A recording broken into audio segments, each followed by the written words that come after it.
जय माता रानी दोस्तों, आप सभी का बहुत बहुत स्वागत है आपके अपने चैनल राधा कृष्ण ऑफिशियल में। उम्मीद करती हूँ आप लोग बहुत अच्छे होंगे। तो ये बताने के लिए कमेंट बॉक्स में जय श्री विष्णु जरूर लिखिएगा। तो चलिए दोस्तों, आज हम इस वीडियो में माघ महात्म्य के छठे अध्याय की कथा सुनेंगे। तो आप लोग कथा पूरा जरूर सुनिएगा और कथा सुनने के बाद वीडियो को लाइक और चैनल को सब्सक्राइब जरूर कर दीजिएगा। तो इससे पहले अध्याय में आपने सुना कि किस प्रकार यमदूत ने विकुंडल को बताया कि मनुष्य कौन कौन से ऐसे कर्म करता है जिसे नरक या फिर स्वर्ग की प्राप्ति होती है। विकुंडल ने यमदूत से और जो भी प्रश्न पूछे उसका वर्णन आज आप सुनिएगा आज के माघ महात्म्य के अध्याय में। तो चलिए सुनते हैं। विकुंडल कहने लगा कि तुम्हारे वचनों से मेरा चित्त अति प्रसन्न हुआ, क्योंकि सहजनों के वचन सदैव गंगा जल की तरह पापों का नाश करने वाले होते हैं। उपकार करना तथा मीठा बोलना सज्जनों का स्वभाव ही होता है, जैसे अमृत मंडल चंद्रमा को भी ठंडा कर देता है।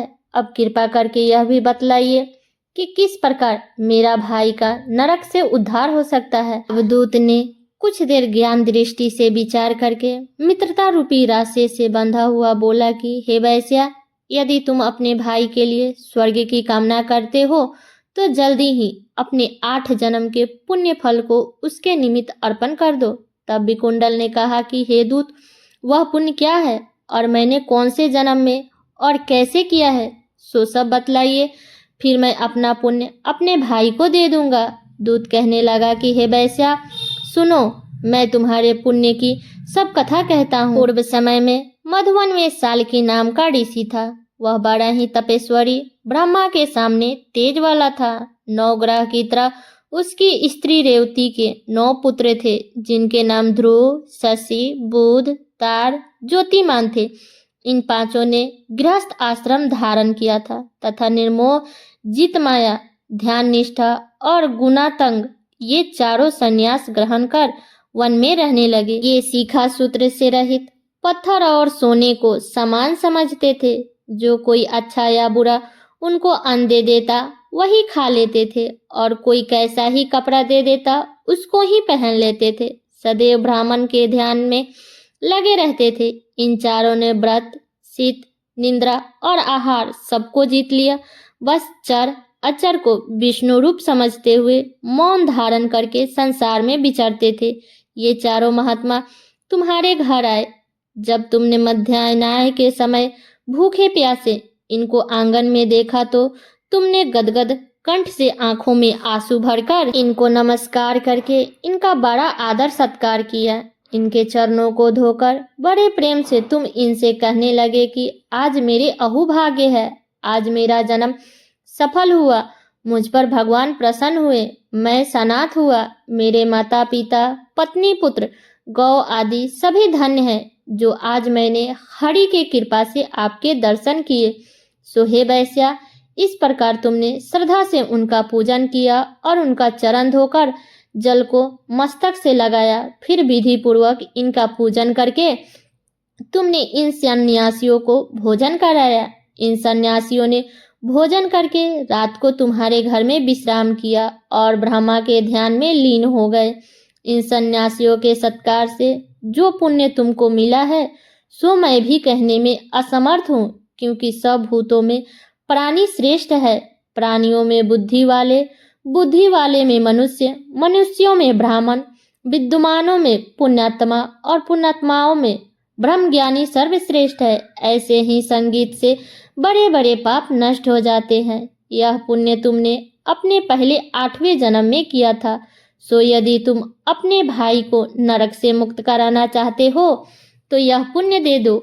सुदूत के ऐसे वाक्य को सुनकर उसने प्रसन्नचित होकर अपने पुण्य अपने भाई कुंडल को दे दिया और वह नरक से मुक्त हो गया और दोनों भाई देवताओं से पूजित किए गए। तब दूत अपने स्थान को चला गया। इस प्रकार वैश्या के पुत्र विकुंडल ने अपने पुण्य देकर अपने भाई को नरक की यातना से छुड़वाया। सो हे राजन, जो कोई इस इतिहास को पढ़ता है या सुनता है वो 1000 गौदान का फल प्राप्त करता है। कार्तवीर्य जी बोले कि हे विप्रश्रेष्ठ, किस प्रकार एक वैश्या माघ स्नान के पुण्य से पापों से मुक्त होकर दूसरों के साथ स्वर्ग को गया सो मुझसे कहिए। तब दत्तात्रेय जी कहने लगे कि जल स्वभाव से ही उज्जवल, निर्मल, शुद्ध, मलनाशक और पापों को धोने वाला है। जल सब प्राणियों का पोषण करने वाला है, ऐसा वेदों ने कहा है। मकर के सूर्य माघ मास में गौ के पैर डूबने के योग्य जल से भी स्नान करने से मनुष्य स्वर्ग को प्राप्त होता है। यदि सारा मास स्नान करने से असमर्थ हो तो 3 दिन ही स्नान करने से पापों का नाश होता है। जो व्यक्ति थोड़ा ही दान करे वह भी धनी और दीर्घायु होता है। 5 दिन स्नान करने से चंद्रमा के सहस्र शोभमान होता है। इसलिए अपना शुभ चाहने वालों को माघ से बाहर स्नान करना चाहिए। अब मैं माघ में स्नान करने वालों के लिए नियम कहता हूँ, वो ध्यानपूर्वक सुनो। अधिक भोजन का उपयोग नहीं करना चाहिए। भूमि पर सोना चाहिए। भगवान की त्रिकाल पूजा करनी चाहिए। ईंधन, वस्त्र, कमल, जूता, कुकुम, घृत, तेल, कपास, रुई के वस्त्र तथा अन्न का दान करना चाहिए। दूसरे की अग्नि ना तापे, ब्राह्मणों को भोजन कराए और उनको दक्षिणा दे तथा एकादशी के नियम से माघ स्नान का उद्यापन करे। भगवान से प्रार्थना करे कि हे देव, इस स्नान का मुझको यथावत फल दीजिए। मौन रहकर मंत्र का उच्चारण करें, फिर भगवान का स्मरण करें। जो मनुष्य श्री गंगा जी में माघ में स्नान करते हैं वे 4000 युग तक स्वर्ग से नहीं गिरते। जो कोई माघ स्नान में गंगा और यमुना का स्नान करता है वह प्रतिदिन 1000 कपिला गौ दान करने का फल पाता है। फिर दत्तात्रेय जी कहने लगे कि हे राजन, प्रजापति ने पापों के नाश के लिए प्रयाग तीर्थ की रचना की। सफेद गंगा जी और काली यमुना जी के जल की धारा में स्नान का महात्म्य भली प्रकार सुनो। जो इस संगम में माघ मास में स्नान करता है वह गर्भ योनि में नहीं आता। भगवान विष्णु की दुर्गम माया माघ में प्रयाग तीर्थ पर सब नष्ट कर देती है। माघ मास में प्रयाग में स्नान करने से मनुष्य अच्छे भोगों को भोग कर ब्रह्म को प्राप्त होता है। माघ मास तथा मकर के सूर्य में जो प्रयाग में स्नान करता है उसके पुण्य की गिनती चित्रगुप्त भी नहीं कर सकते हैं। 100 वर्ष तक निराहार रहकर जो पुण्य प्राप्त होता है वही फल माघ मास में 3 दिन प्रयाग में स्नान करने से होता है। जो फल 100 वर्ष तक योगा अभ्यास करने से मिलता है, जैसे सर्प पुरानी केचुली को छोड़कर नया रूप ग्रहण कर लेता है, वैसे ही माघ मास में स्नान करने से मनुष्य पापों को छोड़कर स्वर्ग को प्राप्त होता है। परंतु गंगा यमुना के संगम में स्नान करने से हजारों गुना फल मिलता है। हे राजन, जिसको अमृत कहते हैं वह यही त्रिवेणी ही है। ब्रह्मा, शिव, रुद्र, आदित्य, मारुतिगण, गंधर्व, लोकपाल, यक्ष, किन्नर, अनिमादि गुणों से सिद्ध तत्वज्ञानी ब्राह्मणी, पार्वती, लक्ष्मी, साची, नयना, दीति, आदिति, संपूर्ण देव पत्नियां तथा नागों की स्त्रियां घृताक्षी, मेनका, उर्वशी, रंभा, तिलोत्तमा, अप्सराएं गण और सब पितर मनुष्यगण कलयुग में गुप्त और सतयुग आदि में प्रत्यक्ष सब देवता माघ में स्नान करने के लिए आते हैं। इन दिनों में माघ में प्रयागराज में स्नान करने से जो फल मिलता है उसे ईश्वर ही कह सकते हैं। मनुष्य में कहने की शक्ति नहीं है। हजारों अश्वमेघ यज्ञ करने से भी यह फल प्राप्त नहीं होता है। पूर्व समय में कंचन मालिनी ने इस स्नान का फल राक्षस को दिया था और इससे वह पापी मुक्त हो गया था। कार्तवीर कहने लगे कि हे भगवान, वह राक्षस कौन था और कंचन मालिनी कौन थी? उसने अपने धर्म कैसे दिया और उनका साथ कैसे हुआ? हे ऋषि, अत्रि ऋषि के संतानों के सूर्य, यह कथा अनुसार मेरा कौतूहल दूर कीजिए। तब दत्तात्रेय जी कहने लगे कि राजन, इस पुरातन विचित्र इतिहास को सुनो। कंचन मालिनी नाम की एक सुंदर अप्सरा थी जो माघ मास में प्रयाग में स्नान करके कैलाश पर जा रही थी। तब उसको मार्ग में जाते हुए हिमालय के कुंज से एक घीर राक्षस ने देखा। उसे सोने जैसा तेज वाली, सुंदर कटिल वाली, बड़े बड़े नेत्रों वाली, चंद्रमुखी, सुंदर केश और पिन पियोधर वाली सुंदर अप्सराओं को देखकर उस राक्षस ने कहा कि हे सुंदरी कमल नयनी, तुम कौन हो और कहाँ से आ रही हो? तुम्हारा वस्त्र और वेणी भीगी हुई है, क्यों? तुम आकाश मार्ग से कहाँ जाती हो और किस पुण्य के प्रताप से तुम्हारा शरीर ऐसा तेजस्वी और रूप ऐसा मनोहर है? तुम्हारे गीले वस्त्र से मेरे मस्तक पर गिरे हुए एक बूंद जल से मेरा क्रूर मन को एकदम शांति प्राप्त हो गई। इसका क्या कारण है? तुम बड़ी शीलवती प्रतीत होती हो, इसका कारण मुझसे कहिए। अप्सरा ने कहा कि हे राक्षस सुनो, मैं कामरूपिणी अप्सरा हूँ। मैं प्रयागराज में संगम में स्नान करके आ रही हूँ, इसी से मेरा वस्त्र भींगे हैं। अब कैलाश पे जा रही हूँ, जहाँ पर श्री शिव निवास करते हैं। त्रिवेणी के जल से मेरी सब क्रूरता दूर हो गई है, जिसके पुण्य के प्रभाव से मैं इतनी सुंदर और पार्वती जी की प्रिय सखी हुई हूँ।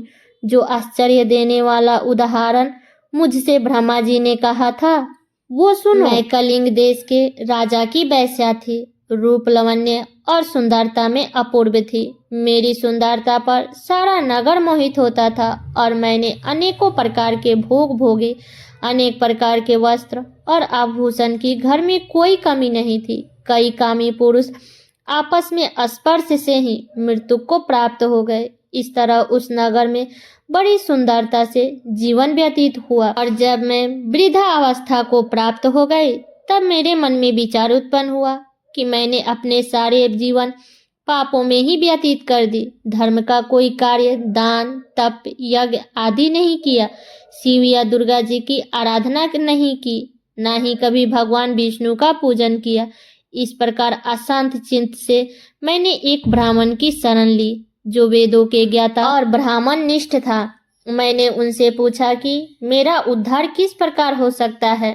तब महाराज साधु सज्जन अच्छे और बुरे सभी पर दया करते थे, इसलिए मुझ पर भी कृपा करके मुझे कीचड़ में डूबी हुई को पकड़कर निकाला। क्षीरसागर क्या हंस को ही दूध देता है, बतख को नहीं देता? तब वह ब्राह्मण राजा का पुरोहित इन सब बातों को सुनकर मुझ पर दया करके कहने लगा कि तू ब्रह्मा के क्षेत्र में प्रयाग में जाकर माघ में त्रिवेणी संगम में स्नान कर, परंतु मन में अशुभ क्रिया का विचार नहीं करना। पापों के नाश के लिए महर्षियों ने तीर्थ स्थान से अधिक और कोई प्रायश्चित नहीं बतलाया। प्रयाग में स्नान करने से तू अवश्य पवित्र होकर स्वर्ग को जाएगी। हे भावनी, पुराने समय में गौतम ऋषि की स्त्री को देखकर इंद्र ने काम के वशीभूत होकर कपट वेश में उससे भोग किया था, इसलिए ऋषि द्वारा श्राप दिया गया और उसका शरीर अत्यंत लाजायुक्त हजारों भागों वाला हो गया। तब इंद्र नीचे मुंह करके अपना पाप कर्म की बुराई कराने लगा। मेरु पर्वत के शिखर पर स्वच्छ जल वाले सरोवर पर एक स्वर्ण कमल से भरे हुए कोटर में घुस गया और अपने पाप को धिरकता हुआ कामदेव की बुराई करने लगा कि यह सब पाप का मूल है। इसके ही वशीभूत होकर मनुष्य नरक को जाते हैं और अपने धर्म, कीर्ति, यश और धैर्य का नाश करते हैं। इंद्र ऐसा सोच रहा था कि इंद्र के बिना सारा देवलोक शोभाहीन हो गया। तब देवता, गंधर्व, किन्नर, लोकपाल इंद्राणी के सहित बृहस्पति जी से जाकर पूछने लगे कि महाराज, इंद्र के ना रहने से स्वर्ग ऐसा शोभाहीन हो गया है जैसे सतपुत्र के बिना श्रेष्ठ कुल। इसलिए स्वर्ग की शोभा के लिए कोई क्रिया सोचिए, इस विषय में देर नहीं लगानी चाहिए। तब बृहस्पति देव कहने लगे कि इंद्र ने बिना सोचे विचारे जो कर्म किया है उसका फल भोग रहा है, सो वह कहाँ है? मैं यह सब जानता हूँ। गुरु जी ने सबको साथ लेकर स्वर्ण कमलों से युक्त बड़े सरोवर में इंद्र को देखा, जिसका मुख मलिन और आंखें बंद थी। तब इंद्र ने बृहस्पति देव के चरणों को पकड़कर कहा कि इस पाप से उद्धार करके आप मेरी रक्षा कीजिए। तब बृहस्पति देव जी ने इंद्र से कहा कि प्रयाग में स्नान करने से ही तुम पाप मुक्त हो जाओगे। तब इंद्र सहित सबने ही प्रयाग में जाकर संगम में स्नान किया और त्रिवेणी स्नान से इंद्र पाप मुक्त हो गया। तब बृहस्पति देव जी ने इंद्र को वरदान दिया कि तुम्हारे शरीर में जितने अंग हैं नेत्र हो जाए। तब इंद्र ब्राह्मण के वर से हजारों नेत्र से ऐसे सुशोभित हुआ जैसे मानसरोवर में कमल शोभमान होता है। तो ये है माघ मास की कथा। इसके आगे की कथा आप अगले अध्याय में सुनिएगा। तो चलिए दोस्तों, मिलती हूँ अगले अध्याय के साथ में। तब तक के लिए नमस्कार।